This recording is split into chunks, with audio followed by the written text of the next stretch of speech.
নদীর শান্ত স্রোত ভাসিয়ে নেয় কত গল্প, কত স্মৃতি আর কত ইতিহাস। কিন্তু কে জানতো এই স্রোতের নিচেই লুকিয়ে ছিল গোটা এক শহর, যাকে এ যুগের মানুষ কেন প্রাচীন ইতিহাসও যেন ভুলতে বসেছিল। কিন্তু স্রষ্টার অপার মহিমায় কয়েক হাজার বছর আগে হারিয়ে যাওয়া এই শহর হঠাৎ করেই জেগে ওঠে নদীর তলদেশ থেকে।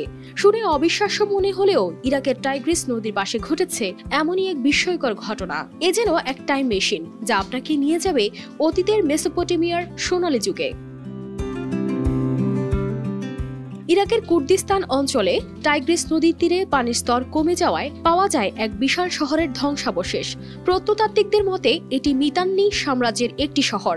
এই সভ্যতা গড়ে উঠেছিল প্রায় ৩৫০০ বছর আগে, যা খ্রিস্টপূর্ব ১৫৫০ থেকে ১৩৫০ সালের মধ্যে, যা প্রথমবার আবিষ্কার হয় ২০১৮ সালে। তবে ২০২২ সালের মে মাসে ভয়াবহ খরার কারণে শহরটি উন্মোচিত হয় আরও স্পষ্টভাবে।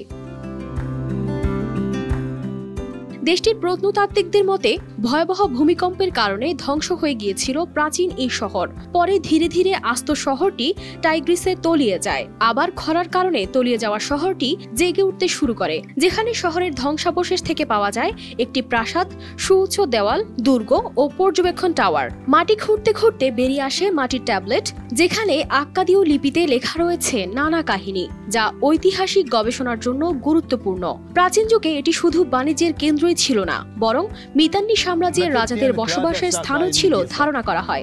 বিশেষজ্ঞরা বলছেন টাইগ্রিসের এই শহর মেসোপটেমিয়ার হারিয়ে যাওয়া এক অধ্যায়ের নতুন জানালা খুলে দিয়েছে। তারা বিশ্বাস করেন এর ভেতরে লুকিয়ে আছে এমন সব তথ্য যা মানব সভ্যতার ইতিহাসের ধাঁধাগুলোর সমাধান করতে পারবে। এদিকে খনন শেষে বাড়তে থাকা পানির স্তর থেকে প্রত্নতাত্ত্বিক নিদর্শনগুলো রক্ষার জন্য প্লাস্টিকের শীটে সুরক্ষা দেওয়া হয়েছে। বর্তমানে শহরটি আবারও পানির নিচে তলিয়ে গেছে। তবে শহরের সংরক্ষণ ব্যবস্থা যথাযথ থাকায় ভবিষ্যতে আরও গবেষণা সম্ভব হবে, যা প্রাচীন সভ্যতার ইতিহাস ও ঐতিহ্য জানার জন্য এক নতুন দ্বার উন্মোচন করবে বলে আশা করা হচ্ছে। কানিজ ফাতেমা শিমু, RTV।